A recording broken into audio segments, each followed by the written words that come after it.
প্রিয় দর্শক বন্ধুরা, আবারও একটি অসাধারণ সাজেশন নিয়ে হাজির হয়ে গেলাম।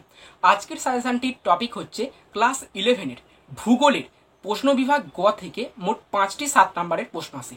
আজকে আমি মোট কয়েকটি প্রশ্ন উল্লেখ করে দেব, যেগুলো মুখস্থ করলে তোমরা অবশ্যই 7 নম্বরের প্রশ্ন কমন পাবেই পাবে। সেই রকম প্রশ্ন কিন্তু আজকের ক্লাসে আমি উল্লেখ করতে চলেছি। 7 নম্বরের প্রশ্ন মূলত পার্ট পার্ট করা থাকে, অর্থাৎ 4+3 কিংবা 5+2 এইরকম পার্ট পার্ট করা থাকে। তো মানে দুটো করে প্রশ্ন থাকে, একটা 7 নম্বরে থাকে না, সাধারণত দুটো করে থাকে, টোটাল 7। ঠিক আছে, তো কিছু কিছু কোশ্চেন উল্লেখ করে দেবো প্রত্যেকটা অধ্যায় থেকে, খুব বেশি না, অল্প কোশ্চেন উল্লেখ করে দেবো, যেগুলো পড়লে তোমরা কিন্তু অবশ্যই কমন পাবেই পাবে। সেই রকম কোশ্চেন কিন্তু আজকের ক্লাসে আমি উল্লেখ করতে চলেছি। তাহলে বেশি কথা না বাড়িয়ে আজকের সাজেশন ভিডিওটা শুরু করা যাক। তো তোমাদের ভূগোল বইয়ের প্রথম যে অধ্যায় স্বাস্থ্য হিসাবে ভূগোল, তো ওই অধ্যায় থেকে আমি মোট 4টি প্রশ্ন উল্লেখ করব, আর ওই 4টি প্রশ্ন পড়লে তোমরা অবশ্যই কমন পাবেই পাবে। সেই রকমই কিন্তু 4টি প্রশ্ন। তো প্রথম যে প্রশ্নটি রয়েছে সেটি হচ্ছে ভূগোলের সংজ্ঞা দাও। এক্ষেত্রে তোমাদেরকে বলে রাখি, এরাটোস্থেনিসের যে ভূগোলের সংজ্ঞাটি রয়েছে ওটা তোমরা লিখতে পারো। খুব ছোট, লিখতেও সুবিধা, মনে রাখতেও কিন্তু তোমাদের ভীষণ সুবিধা হবে। দ্বিতীয় যে খুব গুরুত্বপূর্ণ প্রশ্নটি রয়েছে সেটি হচ্ছে ভূগোল পাঠের উদ্দেশ্য বা লক্ষ্য। এটাও কিন্তু খুব গুরুত্বপূর্ণ একটি প্রশ্ন। তৃতীয় যে খুব গুরুত্বপূর্ণ প্রশ্নটি রয়েছে সেটি হচ্ছে প্রাকৃতিক ভূগোল, জীব ভূগোল, মানবীয় ভূগোল। প্রত্যেকটির 3টি করে শাখা লেখো, অর্থাৎ ভূগোলের 2টি শাখা, আঞ্চলিক ভূগোল আর প্রণালীলব্ধ ভূগোল। প্রণালীলব্ধ ভূগোলের 3টি শাখা, একটা হচ্ছে প্রাকৃতিক ভূগোল, একটা হচ্ছে জীব ভূগোল, একটা হচ্ছে মানবীয় ভূগোল। তো প্রাকৃতিক ভূগোলের 3টি শাখা লিখবে, জীব ভূগোলের 3টি শাখা লিখবে এবং মানবীয় ভূগোলের 3টি শাখা লিখবে, তাহলেই কিন্তু হয়ে যাবে। তো তৃতীয় যে প্রশ্নটা বললাম ওর একটি অথবার প্রশ্ন রয়েছে। প্রশ্নটি হলো পার্থক্য লেখো প্রাকৃতিক ভূগোল, মানবীয় ভূগোল ও জীব ভূগোল, এদের মধ্যে পার্থক্য লিখতে বলা হয়েছে। এক্ষেত্রে তোমাদেরকে বলে রাখি, তৃতীয় প্রশ্নটাই বলা হয়েছিল যে প্রাকৃতিক ভূগোল, মানবীয় ভূগোল এবং জীব ভূগোল, এই 3টি ভূগোলের শাখা লেখো, 3টি করে, প্রত্যেকটির আলাদা আলাদা এবং বিবরণ দাও। তাহলে এবার দেখো, তোমরা যখন প্রত্যেকটির আলাদা আলাদা শাখা লিখবে, প্রত্যেকটি শাখার আলাদা আলাদা বিষয়বস্তু, জীব ভূগোলের একটা বিষয়বস্তু, প্রাকৃতিক ভূগোলের একটা বিষয়বস্তু, মানবীয় ভূগোলের একটা বিষয়বস্তু, তাদের ভৌগোলিক বিদ আলাদা, প্রত্যেকটির আলাদা আলাদা ভৌগোলিক বিদ এবং তাদের শাখাও আলাদা এবং তাদের উৎসটাও আলাদা। তাহলে তোমরা পার্থক্যও পেয়ে গেলে। ওই প্রশ্নটা পড়লে, ওই প্রশ্নটার উত্তরটা পড়লেই এই অথবার প্রশ্নর কিন্তু উত্তরটা পেয়ে যাবে। জাস্ট কিছুই না, একটু বুদ্ধি খাটালেই হয়। ওখান থেকে তোমরা উত্তরটা সংগ্রহ করে ফেললাম, জাস্ট প্রশ্নটি আলাদা, উত্তরটা কিন্তু আলাদা নয়। তো চতুর্থ লাস্ট একটি প্রশ্ন রয়েছে প্রথম অধ্যায় থেকে, সেটি হলো ভূগোলকে কেন একটি সংশ্লেষমূলক বিজ্ঞান বলে। এটা হচ্ছে লাস্ট একটি প্রশ্ন। তো আমার বিশ্বাস এই 4টি প্রশ্ন পড়লে তোমরা অবশ্যই কিন্তু প্রথম অধ্যায় থেকে কমন পাবেই পাবে। তো এবার আমরা সরাসরি দ্বিতীয় অধ্যায় চলে যাব। তাহলে দ্বিতীয় অধ্যায় প্রবেশ করা যাক। তোমাদের যে দ্বিতীয় অধ্যায়টি রয়েছে প্রাকৃতিক ভূগোলের নীতিসমূহ, ওই অধ্যায় থেকে আমি মোট 7 থেকে 8টি প্রশ্ন দেবো। ওই কটি প্রশ্ন পড়লে তোমরা কিন্তু অবশ্যই কমন পাবেই পাবে। সেই রকম কিন্তু আমি প্রশ্ন তোমাদেরকে দিতে চলেছি। অনেক প্রশ্ন রয়েছে, তার মধ্যে থেকে আমি কিন্তু খুব অল্প প্রশ্ন তোমাদের জন্য সাজেস্ট করছি, আর ওগুলো পড়লে তোমরা কিন্তু কমন পাবে। তো প্রথম যে প্রশ্নটি রয়েছে, কান্ট ও ল্যাপ্লাসের নীহারিকা মতবাদ। দেখো, পৃথিবীর জন্ম বৃত্তান্ত সংক্রান্ত অনেক মতবাদ রয়েছে, তার মধ্যে একটি হচ্ছে নীহারিকা মতবাদ। তো কান্টও দিয়েছিলেন, ল্যাপ্লাসও দিয়েছিলেন, দুজন যে আলাদা আলাদা তত্ত্ব দিয়েছিলেন, দুজনের আলাদা আলাদা তত্ত্ব তোমাদেরকে কিন্তু ভালোভাবে পড়ে রাখতে হবে, কান্টের এবং ল্যাপ্লাসের। এই প্রশ্নটিকে পরীক্ষক আরেকটিভাবে দিতে পারে, পৃথিবীর উৎপত্তি সংক্রান্ত নীহারিকা মতবাদটি বা নুবেলা মতবাদটি লেখো চিত্রসহ। তোমরা অবশ্যই কিন্তু চিত্র আঁকবে। ভূগোলের ক্ষেত্রে চিত্র আঁকাটা কিন্তু খুবই প্রয়োজন, যেটা তোমার খাতাকে আরেকটু আকর্ষণীয় করে তোলে এবং পরীক্ষকের মনকে কিন্তু খুব সহজেই কেড়ে নেয়। তো তাই সব মোটামুটি আঁকার চেষ্টা করবে ছবিটা, ঠিক আছে, নীহারিকা মতবাদের ক্ষেত্রে। তো দ্বিতীয় যে প্রশ্নটি রয়েছে সেটি হচ্ছে জিন্স এবং জেফি এর যে জুয়ারি মতবাদটি দিয়েছিল তা চিত্রসহ লেখো। মানে পৃথিবীর উৎপত্তি সংক্রান্ত জেন্স এবং জেফি দুজনের দ্বৈত ভূমিকায় একটা উৎপত্তি সংক্রান্ত মতবাদ বেরিয়েছিল, সেই মতবাদটা তোমাদেরকে চিত্রসহ বর্ণনা করতে হবে। চিত্র কিন্তু আঁকবে, চিত্র কিন্তু খুব গুরুত্বপূর্ণ। আমি বললাম যে ভূগোলের খাতাকে আকর্ষণীয় করে তোলে কিন্তু এই চিত্র। তো এটা হচ্ছে দ্বিতীয় খুব গুরুত্বপূর্ণ একটি প্রশ্ন তোমাদের দ্বিতীয় অধ্যায় থেকে। তৃতীয় যে খুব গুরুত্বপূর্ণ একটি প্রশ্ন রয়েছে সেটা হচ্ছে চিত্রসহ পৃথিবীর অভ্যন্তর ভাগের গঠন বর্ণনা করো। তো এক্ষেত্রে তোমাদের বলে রাখি, পৃথিবীর অভ্যন্তর ভাগ অর্থাৎ ভূত্বক, গুরুমণ্ডল, কেন্দ্রমণ্ডল, এদের সম্পর্কে তোমাদেরকে লিখতে হবে। অর্থাৎ ভূত্বকের বিস্তার কতটা, তার বিযুক্তি রেখা কি, তারপর তোমার ওখানের উপাদান কি, তাপ কতটা, ঘনত্ব কতটা, এরকম প্রত্যেকটার ক্ষেত্রেই একই, এবং সংজ্ঞা দিতে হবে ভূত্বকের, এবং গুরুমণ্ডলের ক্ষেত্রেও তাই সংজ্ঞা দিতে হবে, উপাদান লিখতে হবে, ঘনত্ব লিখতে হবে, তাপ লিখতে হবে, বিস্তার লিখতে হবে, চাপ লিখতে হবে, সবের ক্ষেত্রে কিন্তু তাই, এবং একটা লাস্টে চিত্র এঁকে দিতে হবে খুব সুন্দর করে, তাহলেই কিন্তু তোমরা ফুল মার্কস অর্জন করে ফেলতে পারবে। তো চতুর্থ যে প্রশ্নটি রয়েছে, এর একটা অথবার প্রশ্ন রয়েছে, একটু বলতে ভুলে গেছিলাম তৃতীয় প্রশ্নটা, সেটা হচ্ছে ভূত্বক, গুরুমণ্ডল, কেন্দ্রমণ্ডল এদের পার্থক্য। অর্থাৎ তোমরা যখন প্রথম প্রশ্নটার ক্ষেত্রে ভূত্বকের উপাদান লিখবে, তাপ লিখবে, চাপ লিখবে, বিস্তার লিখবে, বিযুক্তি রেখা লিখবে, ওগুলি তো পার্থক্য। ভূত্বকের একটা তাপ রয়েছে, গুরুমণ্ডলের অন্যরকম তাপ, মানে বেশি, তারপর হচ্ছে কেন্দ্রমণ্ডলের আরও বেশি, তারপর হচ্ছে তোমার ভূত্বকের আলাদা চাপ রয়েছে, গুরুমণ্ডলের আলাদা চাপ রয়েছে, কেন্দ্রমণ্ডলের আলাদা চাপ রয়েছে, বিযুক্তি রেখা প্রত্যেকটি আলাদা, তাহলে পার্থক্য পেয়ে গেলে কোনো ব্যাপার না, একটা প্রশ্ন করবে আরেকটি প্রশ্ন অটোমেটিক হয়ে যাবে, জাস্ট একটু বুদ্ধি খাটাবে, তাহলেই কিন্তু উত্তর তুমি পেয়ে যাবে, বেশি মুখস্থ করার কোনো প্রয়োজন নেই।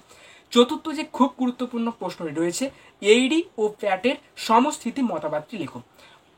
এটা কিন্তু খুব গুরুত্বপূর্ণ প্রশ্ন, অর্থাৎ এইডি যে ভাসমানতার তত্ত্বের ওপর সমস্থিতি মতবাদটা দিয়েছিলেন সেটা তোমাদেরকে লিখতে হবে, এবং প্যাট যে প্রতিপূরণ তলের ওপর ভিত্তি করে যে সমস্থিতি মতবাদটা দিয়েছিলেন সেটা তোমাদেরকে কিন্তু লিখতে হবে, তাহলেই কিন্তু হয়ে যাবে। দুজনের আলাদা আলাদা, এইডির আলাদা, প্যাটের আলাদা।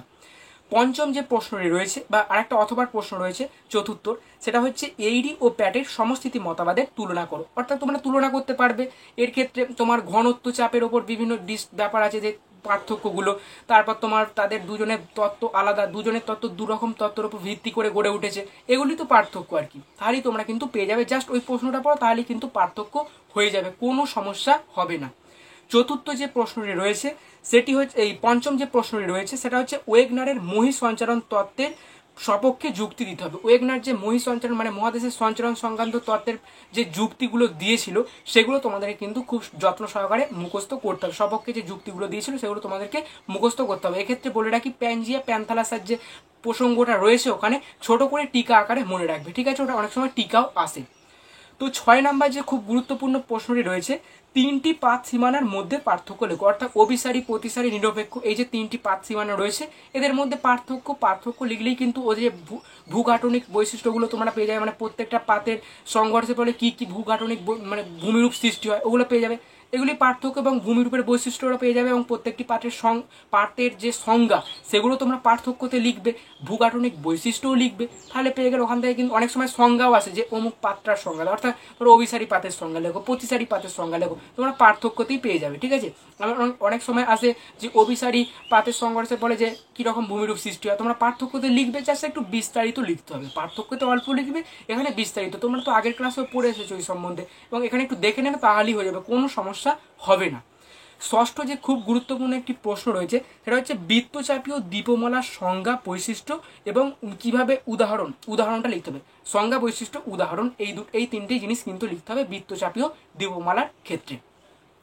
তো এই ছিল প্রশ্ন। আরেকটি প্রশ্ন লিখে রাখবে, সমুদ্রবক্ষের বিস্তৃতি সংক্রান্ত তত্ত্ব যেটা রয়েছে এইটা তোমরা জাস্ট একটু দেখে রাখবে, তাহলেই কিন্তু তোমরা দ্বিতীয় অধ্যায় থেকে অবশ্যই কমন পাবে, ঠিক আছে। আর ত্রিপাত সংযোগ যেটা রয়েছে ছোটখাটো, এগুলো টিকা টাইপ প্রশ্ন আর কি, মানে পাত সঞ্চালন তত্ত্বের মধ্যেই রয়েছে টিকা টাইপ, এবং পাত সঞ্চালন তত্ত্বের কারণ কি, এইগুলো জাস্ট এই কটা কোশ্চেন দেখে রাখো। পাত সঞ্চালন তত্ত্বের কারণ কি, তোমার এই যে পার্থক্য করলে কিন্তু সংজ্ঞাও চলে আসবে, ওই পাতের সংজ্ঞা, ভূগাঠনিক বৈশিষ্ট্য, কোনো সমস্যা হবে না, ঠিক আছে।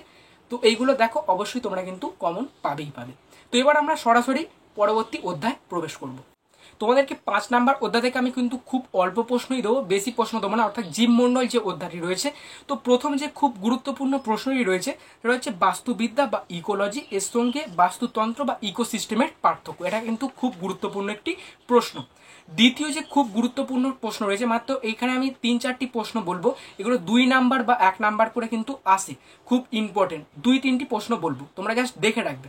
সেটা হচ্ছে বাস্তুতন্ত্র কাকে বলা হয়, জীবভূমি বা বায়োম কাকে বলা হয়, ইকো টোন কাকে বলা হয়, ইকো ক্লাইন কাকে বলা হয়, আর এজ এফেক্ট। এই কটা কোশ্চেন কিন্তু তোমরা একটু ভালোভাবে দেখে রাখবে, গুলিয়ে যেতে পারে, তাই কিন্তু ভালোভাবে দেখে রাখবে। তৃতীয়ত যে খুব গুরুত্বপূর্ণ প্রশ্নটি রয়েছে সেটা হচ্ছে উৎপাদক ও বিয়োজকের মধ্যে পার্থক্য, এটা কিন্তু খুব ইম্পর্টেন্ট, এবং উৎপাদকের বৈশিষ্ট্য বা বিয়োজকের বৈশিষ্ট্য সেটাও কিন্তু তোমরা পেয়ে যাবে। অর্থাৎ উৎপাদকের পয়েন্টে যে উৎপাদকের যে পার্থক্যটা লিখবে পয়েন্ট দিয়ে, সেটা হচ্ছে উৎপাদকের বৈশিষ্ট্য, আর বিয়োজকের যে পয়েন্টগুলো দেবে ওটা বিয়োজকের বৈশিষ্ট্য, খুব সহজ ব্যাপার। আর যেটা তোমাদেরকে দেখতে হবে সেটা হচ্ছে খাদ্য পিরামিড, ওর যে শ্রেণীবিন্যাসগুলো রয়েছে, অর্থাৎ খাদ্য পিরামিডের যে ভাগগুলি রয়েছে তোমাদের, এটা হচ্ছে যে জীবভর পিরামিড, তারপর হচ্ছে তোমার শক্তি পিরামিড রয়েছে, সংখ্যা পিরামিড রয়েছে, সেই যে এগুলো রয়েছে এগুলো তোমাদেরকে একটু জাস্ট দেখে রাখবে। আর যেটা তোমাদেরকে দেখতে হবে সেটা হচ্ছে শক্তি প্রবাহের যে পদ্ধতি, ওইটা তোমাদেরকে দেখে রাখবে। আর যেটা দেখবে সেটা হচ্ছে খাদ্য শৃঙ্খল ও খাদ্য জালের মধ্যে পার্থক্য। আর ওই খাদ্য শৃঙ্খল আর খাদ্য জালের পার্থক্য করলে খাদ্য শৃঙ্খলের বৈশিষ্ট্য পেয়ে যাবে, খাদ্য জালের বৈশিষ্ট্য পেয়ে যাবে। অর্থাৎ খাদ্য শৃঙ্খলের পয়েন্টে যে পার্থক্যগুলো লিখবে এটা খাদ্য শৃঙ্খলের বৈশিষ্ট্য, আর খাদ্য জালের পয়েন্টে যে পার্থক্যগুলো লিখবে এটা খাদ্য জালের বৈশিষ্ট্য। খুব সহজ ব্যাপার, আর কিছু প্রশ্ন করার দরকার নেই। এইগুলো করলেই কিন্তু তোমরা অবশ্যই কমন পাবেই পাবে। এবার আমরা পরবর্তী অধ্যায় প্রবেশ করব। তোমাদের যে সম্পদের অধ্যায়টি রয়েছে, ওই অধ্যায় থেকে যে যে প্রশ্নগুলো দেখতে হবে সেটা হচ্ছে প্রথমত সম্পদের সংজ্ঞা, ওটা দেখে রাখতে হবে। আর দ্বিতীয়ত যেটা দেখে রাখবে সেটা হচ্ছে সম্পদের কার্যকারিতা তত্ত্ব, ওইটা তোমরা দেখে রাখবে। আর পাশাপাশি দেখে রাখবে নিরপেক্ষ উপাদান, অলিক পুঞ্জ কি, এটা দেখে রাখবে। আর যেটা তোমাদেরকে দেখে রাখতে হবে, এই অধ্যায় থেকেও বেশি প্রশ্ন আমি দেবো না, খুবই অল্প প্রশ্ন দেবো। এটা হচ্ছে গুচ্ছিত আর প্রবাহমান যে সম্পদ, এদের দুজনের মধ্যে পার্থক্য, বা পুনর্ভব বা অপুনর্ভব সম্পদ যে রয়েছে এই দুজনের মধ্যে পার্থক্য, আর সম্পদ সংরক্ষণের পদ্ধতি। এই কটা দেখে রাখলেই হবে, আর কিছু দেখার দরকার নেই, তাহলেই কিন্তু হয়ে গেল। তো এবার আমরা পরবর্তী অধ্যায়ে প্রবেশ করব। বিশ্ব সম্পদের ব্যবহার, এই যে অধ্যায়টি রয়েছে এই অধ্যায় থেকে খুব অল্প পরিমাণ প্রশ্ন রয়েছে। তো প্রথম যে প্রশ্নটি সেটি হলো নিরক্ষীয় বৃষ্টি অরণ্যে কাষ্ঠ শিল্প অনুন্নতির কারণ কি, মানে কেন কাষ্ঠ শিল্প উন্নতি লাভ করতে পারেনি সেটা তোমাদেরকে কিন্তু লিখতে হবে, নিরক্ষীয় অঞ্চলে কেন উন্নতি লাভ করতে পারেনি। এছাড়া তোমাদেরকে যে প্রশ্নটি করতে হবে খুব গুরুত্বপূর্ণ, সেটা হচ্ছে সরল বর্গীয় অরণ্য অঞ্চলে কাষ্ঠ শিল্প উন্নতি লাভ করেছে কেন। সরলবর্গীয় অঞ্চলেতে, মানে সরলবর্গীয় অঞ্চলেতে কেন কাষ্ঠ শিল্প উন্নতি লাভ করেছে সেটা তোমাদেরকে দেখতে হবে। খুব ইম্পর্টেন্ট একটা কিন্তু প্রশ্ন, বড় প্রশ্ন। এছাড়াও তোমাদেরকে যেটা দেখতেই হবে এই অধ্যায় থেকে সেটা হচ্ছে তোমার অরণ্য ছেদন বা অরণ্য বিনাশ কেন হচ্ছে, অরণ্য বিনাশের কারণ কি, এবং অরণ্য বিনাশের ফলাফল এবং অরণ্য সংরক্ষণ, এই তিনটে প্রশ্ন দেখতে হবে। আর টিকা টাইপের যে প্রশ্নটা দেখতে হবে সেটা হচ্ছে কৃষি বনসৃজন এবং সামাজিক বনসৃজন, এই কটা দেখলেই কিন্তু তোমাদের এই অধ্যায় কভার। এই যে অরণ্য যে অধ্যায়টি রয়েছে এটা তাহলে তোমাদের কিন্তু কভার। এবার আমরা চলে যাব মৎস্য শিকার। এই অধ্যায় থেকে তোমাদের যে যে প্রশ্নগুলো করতেই হবে সেই সমস্ত প্রশ্ন, প্রথমত যে প্রশ্নটা তোমাদেরকে করতে হবে সেটা হচ্ছে পিলেজিক এবং ডেমার্সাল, এই মাছের পার্থক্য তোমাদেরকে কিন্তু করতেই হবে, খুব ইম্পর্টেন্ট, ঠিক আছে। এবং অ্যানাডোমাস ক্যানাডোমাস পাশাপাশি এটাও কিন্তু দেখে রাখবে আপাতত। এছাড়াও যেটা তোমাদেরকে দেখতে হবে সেটা হচ্ছে নাতিশীতোষ্ণ মণ্ডলে মৎস্যক্ষেত্র বিকাশের কারণ, এটা কিন্তু খুব গুরুত্বপূর্ণ একটি প্রশ্ন, পড়ার মতো, এটা খুব ভালোভাবে দেখে রাখবে। পাশাপাশি যেটা তোমাদেরকে দেখতে হবে সেটা হচ্ছে ভারতে মৎস্য চাষ উন্নতির কারণ, মানে প্রতিকূল পরিবেশ এবং অনুকূল পরিবেশ দুটোই দেখে রাখবে, ঠিক আছে। এই দুটো কিন্তু খুব ইম্পর্টেন্ট। পাশাপাশি যেটা তোমাদেরকে দেখতে হবে যে জাপানের মৎস্য চাষ উন্নতির কারণ কি, এই কটা দেখে রাখবে, তাহলেই কিন্তু মোটামুটি হয়ে যাবে। আর বাংলাদেশের মৎস্য চাষ উন্নতির কারণ কি, এটা পড়ে না, জাস্ট যারা ভাবছো যে আমাদের যে প্রিপারেশনকে আরেকটু কঠোর করতে চাই তারা দেখে রাখতে পারে, তবে অতটা ইম্পর্টেন্ট নয়, ঠিক আছে। এই ছিল তোমাদের মৎস্য থেকে খুব গুরুত্বপূর্ণ প্রশ্ন। আর মৎস্য সংরক্ষণ এটা কিন্তু দেখে রাখবে, এটা কিন্তু খুব ইম্পর্টেন্ট, মৎস্য সংরক্ষণের যে উপায়গুলি রয়েছে আর কি।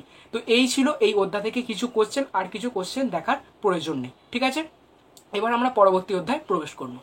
তো ভূমির ব্যবহার, এই যে অধ্যায়টি রয়েছে এই অধ্যায় থেকে তোমরা যে যে দেশের ভূমির ব্যবহারটা দেখে রাখবে সেটা হচ্ছে ব্রাজিল, ইউক্রেন, কানাডা, জাপান এবং নেদারল্যান্ড, এই কটা দেখে রাখবে, তাহলেই কিন্তু তোমরা কমন পাবে, ঠিক আছে। এই কটা কিন্তু মূলত দেখে রাখবে, পাশাপাশি আমেরিকাটাও একটু দেখে রাখবে। মোট কথা এই কটা কিন্তু খুব ইম্পর্টেন্ট, দেখে রাখবে, ঠিক আছে। তো এবার আমরা পরবর্তী অধ্যায় প্রবেশ করব।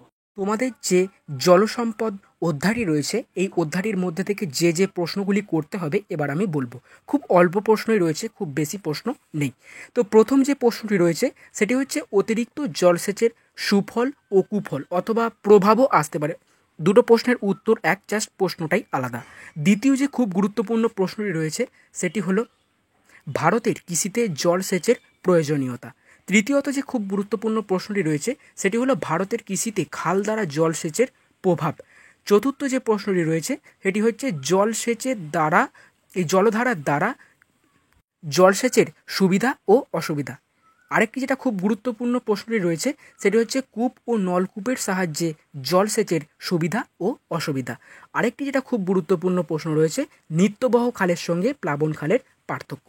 এই কটি প্রশ্ন রয়েছে, এর থেকে কিন্তু বেশি প্রশ্ন নেই গুরুত্বপূর্ণ। তো এই কটি প্রশ্ন করো, তাহলেই কিন্তু কমন পাবে। এবার আমরা পরবর্তী অধ্যায় প্রবেশ করব। খনিজ সম্পদ, ওই যে অধ্যায়টি রয়েছে আর কি, ওখান থেকে তোমাদেরকে যেগুলি দেখতে হবে, প্রথমত হচ্ছে লৌহবর্গীয় খনিজ ও অলৌহবর্গীয় খনিজের মধ্যে পার্থক্য। দ্বিতীয়ত যেটি দেখতে হবে সেটা হচ্ছে ম্যাঙ্গানিজ, কয়লা, খনিজ তেল, আকরিক লোহা, এই তামা, এদের ব্যবহার লিখতে হবে। আর যেটা তোমাদেরকে দেখতে হবে সেটা হচ্ছে চিরাচরিত শক্তির সঙ্গে অচিরাচরিত শক্তির পার্থক্য। পরবর্তী যে প্রশ্নটি রয়েছে সেটা হচ্ছে তাপবিদ্যুৎ, জলবিদ্যুৎ, এদের অনুকূল ভৌগোলিক পরিবেশ, মানে উৎপাদন করতে গেলে যে অনুকূল ভৌগোলিক পরিবেশটা লাগে সেইটা তোমরা একটু দেখে রাখবে। আর যেটি তোমাদেরকে দেখতে হবে তাপবিদ্যুৎ ও জলবিদ্যুতের সুবিধা ও অসুবিধা। আর তোমাদেরকে যেটা দেখতে হবে সেটা হচ্ছে সৌরশক্তি, বায়ুশক্তি, জোয়ার ভাটার শক্তির ব্যবহার, সুবিধা ও অসুবিধা, মানে ব্যবহার দেখতে হবে আর সুবিধা অসুবিধা তোমাদেরকে দেখে রাখতে হবে। আর লাস্ট যেটি তোমরা দেখে রাখবে সেটি হচ্ছে কয়লা, খনিজ তেল, অভ্র, এই তিনটি ভারতবর্ষের কোথায় তোমার উৎপাদিত হয় সেগুলো তোমাদেরকে একটু, মানে উৎপাদন অঞ্চলগুলি কোথায় উৎপাদিত হয় সেই যে অঞ্চলগুলি তোমাদেরকে কিন্তু একটু ভালোভাবে দেখে রাখতে হবে। তো তোমাদের আমি সম্পূর্ণ থেকেই আমি কিন্তু সাজেশান দিয়ে দিলাম, তোমরা অবশ্যই কমন পাবে। সমস্ত প্রশ্নগুলো মুখস্থ করলে অবশ্যই তোমরা কিন্তু কমন পাবেই পাবে। তো আজকের ভিডিও এই পর্যন্ত। আগামী দিন আমি ম্যাপ পয়েন্টিংয়ের সাজেশান নিয়ে হাজির হয়ে যাব খুব শীঘ্র। সকলকে অনেক অনেক ধন্যবাদ।